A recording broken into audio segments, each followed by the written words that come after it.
आज की अपन इस कक्षा में निर्देश समानता श्रेणी के अंतर्गत जो है वह एक प्रश्न पर विचार करते हैं। ये एपी लिखी है। एपी का मतलब होता है शॉर्टकट में समांतर श्रेणी। समांतर श्रेणी को शॉर्टकट में अपन एपी से दर्शाते हैं। ये मैंने लिखा है 6, 12, 18, 24, 30। ये समांतर श्रेणी में है। क्यों? क्योंकि इनके बीच का जो हमको अंतर दिखाई दे रहा है, प्रत्येक के बीच का जो अंतर है वो एक समान दिखाई दे रहा है, इसलिए यह समांतर श्रेणी में है।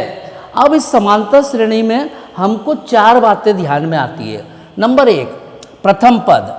ये जो प्रथम पद होता है वह पहला पद कहलाता है। पहला पद प्रथम पद A1 और इसका मान हमको यहाँ पर दिखाई दे रहा है ये 6। पहला पद ये 6 दिखाई दे रहा है, तो इसको प्रथम पद A बोलते हैं। अब इसमें जो है वो जैसे गिनती करी 1, 2, 3, 4, 5, ये 5 है, तो यह कहलाता है N। N जो है वह 5 है। 5 क्यों? क्योंकि अपन ने गिनती करके देखा 1, 2, 3, 4, 5 लिखा है, तो यह N कहलाता है। और जो अंतिम पद होता है वह अंतिम पद AN कहलाता है। AN जो है वह 30 है। AN मतलब अंतिम पद। जो अंतिम पद लिखा रहता है, यहाँ पर अंतिम पद लिखा है मैंने 30, तो ये अंतिम पद जो है वह AN कहलाता है और उसका मान हमको मालूम है 30।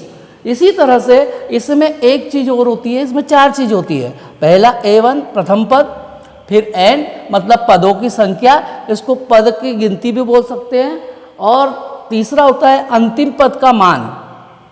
तो अंतिम पद यानी AN, जितनी भी अपनी समांतर श्रेणी में जो भी मान दिए हो उसमें जो आखिरी पद है उसका मान जो है वह 30 दिया हुआ है।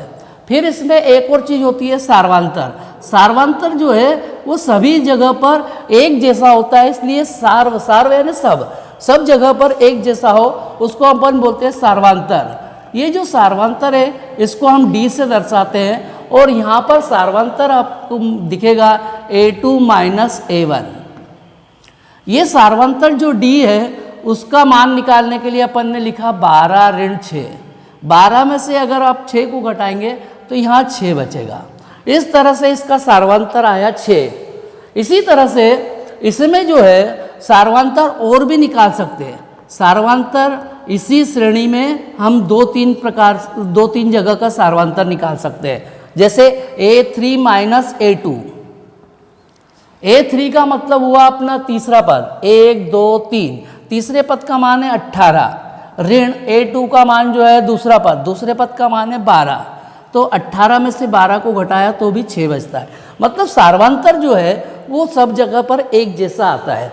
अब इसको समझने की क्यों आवश्यकता थी, तो इस पर आधारित अपन एक गणित करते हैं। जैसे उदाहरण के लिए आपको गणित दिया हुआ है 2, फिर कामा लगा करके एक बॉक्स दिया हुआ है। इस बॉक्स का मान अपने को ज्ञात करना है और उसके बाद लिखा है 26। अब इसमें अपने को कहा है कि रिक्त स्थान की पूर्ति करो, मतलब इस खालिस्तान का मान अपने को ज्ञात करना है। तो इस खालिस्तान का मान कैसे ज्ञात होगा, इसको ज्ञात करने के लिए हमको 3 बातों का ध्यान में रखना है। सबसे पहले यहाँ पर अपने को प्रथम पद दिया हुआ है। प्रथम पद अपने को दिया हुआ है A1 बराबर 2। फिर उसके बाद अपने को जो है अंतिम पद दिया हुआ है AN बराबर 26। अब अपने को जो है इसमें कितने पद है, 1, 2, 3 पद है, तो N बराबर 3। अब हमारे पास अभी D नहीं मालूम है, चौथा मान अपने को D भी ज्ञात करना है। तो चौथा मान D को ज्ञात करने के लिए हम क्या करेंगे, तो सबसे पहले हमने सूत्र पढ़ा था AN बराबर A plus N minus 1 into D। इस N माइनस 1 को हमको कोष्टक में लिखना है। अब यहाँ पर हमने मान रखा AN की जगह लिखा 26 बराबर A की जगह लिखा अपन ने A का मतलब होता है प्रथम पद यानी A1 भी लिख सकते हैं आप। ये है 2 धन कोष्टक में n अपनों को पदों की संख्या दी हुई है 3 ऋण 1 कोष्टक बंद D। अब उसके बाद हमने क्या किया, तो ये 26 बराबर 2 धन 3 में से 1 को घटाया 2 बचा और 2 का गुणा D में हुआ तो 2D हो गया। ये 3 में से 1 गया तो 2 और 2 का गुणा D में तो 2D। अब ये 2 मिक्स संख्या है यानी चर और अचर संख्या है, तो इसको अचर संख्या को पहले पक्षांतरित किया हमने, तो 26 ऋण 2 बराबर 2D। अब आप इसमें से इसको घटाएंगे तो ये बचेगा 24 बराबर 2D।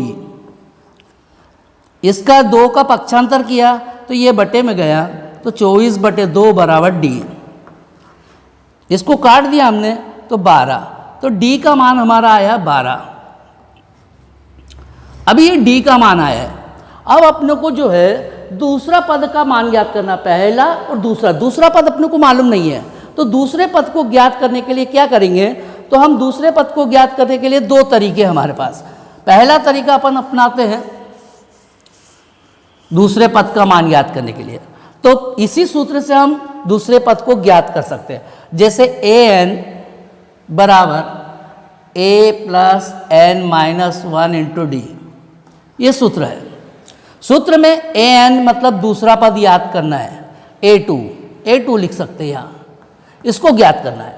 अब ये a1 का मान अपने को दिया हुआ है कितना, 2 धन n का मतलब कौन सा पद याद करना, पहला या दूसरा पद याद करना, तो 2 ऋण 1 और d की जगह अपने को मान दिया हुआ है 12, तो यहाँ पे लिख दिया 12। अब आप देखेंगे a2 बराबर 2 धन 2 में से 1 को घटाया 1 बचा, 1 का गुणा 12 में किया तो 12 एकम 12 और फिर 12 में अपन ने 2 को जोड़ दिया तो यह 14 प्राप्त होता है। अर्थात a2 का मान जो है 14, अर्थात दूसरे पद का मान हमारा आएगा 14। आप देख सकते हैं कि यह अपना उत्तर बिल्कुल सही होगा, क्योंकि यहाँ पर अगर आपने रिक्त स्थान में 14 भरा तो आप देखिए इनके बीच का डिफरेंस जो है वो सदैव 12 प्राप्त होगा। 14 में से 2 को घटाएंगे तो 12, 26 में से 14 को घटाएंगे तो भी 12 प्राप्त होगा। इस तरह से इसका मान जो है, अपना ब्रैकेट का मान जो है वह 14 आएगा। ये एक गणित था, परंतु कभी कभी इसमें 2 या 3 बॉक्स दे देते हैं तो अपने को बहुत समस्या उत्पन्न होती है। ये 2-3 बॉक्स के लिए भी अपन एक गणित करके देखते हैं। अब ये देखिए, ये प्रश्न जो है आपके सामने लिखा हुआ है, यहाँ पर प्रथम पद नहीं दिया है, द्वितीय पद दिया है 13, तीसरा पद नहीं दिया है, चौथा पद दिया हुआ है 3, ऐसे अपनों को 4 पद दिए हुए हैं। तो यहाँ पर प्रथम पद भी ज्ञात करना है और तीसरा पद भी ज्ञात करना है। अभी अपनों को मालूम नहीं है प्रथम पद और तीसरा पद, तो दोनों पदों को अपनों को ज्ञात करना है। तो अब देखिए इसको कैसे करेंगे। तो सबसे पहले इसमें अपन ने लिखा a2 बराबर, a2 मतलब दूसरा पद अपने को दिया हुआ है 13, a2 13 दिया है, और चौथा पद दिया हुआ है a4, ये अपने को दिया हुआ है 3। अब देखिए इसको कैसे करते हैं। सूत्र अपने ने पढ़ा है, सूत्र क्या बताया था मैंने कि an बराबर a plus n minus 1 into D. अब यहाँ पर an अभी दूसरे पद के लिए कर रहे हैं अपन। दूसरे पद के लिए an का मान है अपने पास 13 बराबर a अपने को मालूम नहीं है, a लिख दिया, धन n अपने को मालूम है, n कैसा, तो 1 ये 2 दूसरे पद है, तो दूसरा पद है इसलिए इसको लिखेंगे n के स्थान पर 2 ऋण 1 गुणित d भी नहीं मालूम है तो d की जगह d लिखा। अब ये हो गया अपना 13 बराबर a धन, इसमें से इसको घटाया 1 बचा, 1 का गुणा d में किया तो d आ गया, 2 में से 1 गया 1 बचा, 1 का गुणा d में किया तो d एकम d। इस प्रकार से ये हमारे लिए पहला समीकरण का निर्माण हुआ। पहला समीकरण बना हमारा 13 बराबर a प्लस डी। अब इसी तरह से A4 के लिए हमको दूसरा समीकरण निर्माण करना है। फिर सूत्र लिखा अपन ने, an बराबर a plus n minus 1 into D. अब an का मान अपने को मालूम है कौन सा, चौथा पद।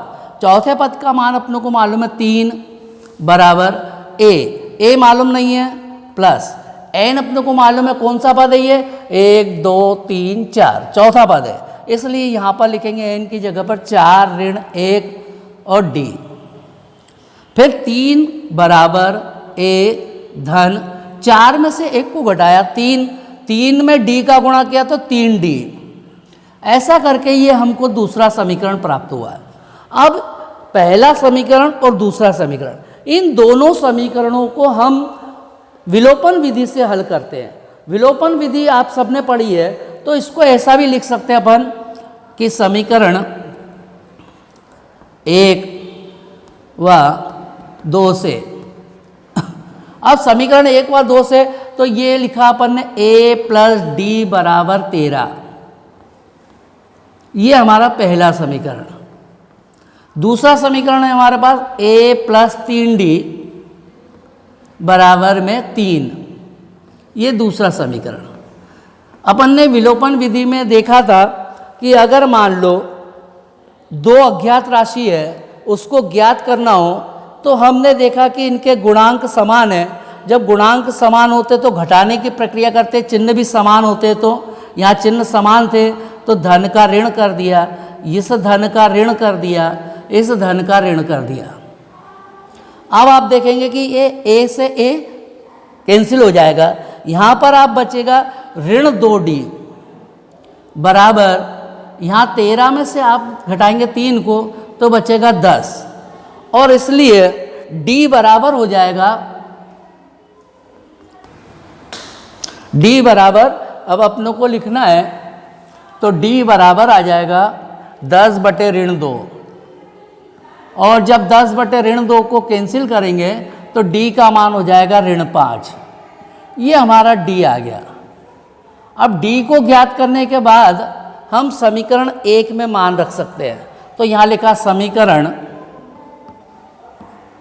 1 में मान रखने पर, जब समीकरण 1 में मान रखेंगे आप तो समीकरण 1 उतारा अपन ने, अपने पास समीकरण 1 था 13 बराबर a धन d, यहाँ पर 13 की जगह 13 लिखा बराबर a धन d का मान आया है ऋण 5, तो d के स्थान पर ऋण 5 लिखा। फिर अगली स्टेप में 13 बराबर a ऋण 5। अब आप ऋण 5 का पक्षांतर इस पक्ष में करेंगे तो यह हो जाएगा 13 धन 5 बराबर a, और 13 और 5 को जोड़ेंगे तो 18 बराबर a। इस तरह से यह हमारा प्रथम पद आ गया। प्रथम पद का मान 18 आया, इस रिक्त स्थान में आप 18 लिखेंगे। फिर अपनों को अब तीसरा पद याद करना है, तो तीसरे पद को ज्ञात करने के फिर हमारे पास 2 तरीके हैं। तो 2 तरीके में से अपन जो है यहाँ पर सूत्र विधि का प्रयोग करते हैं। फिर से सूत्र लगाया, सूत्र an बराबर a धन n माइनस 1 इंटू डी।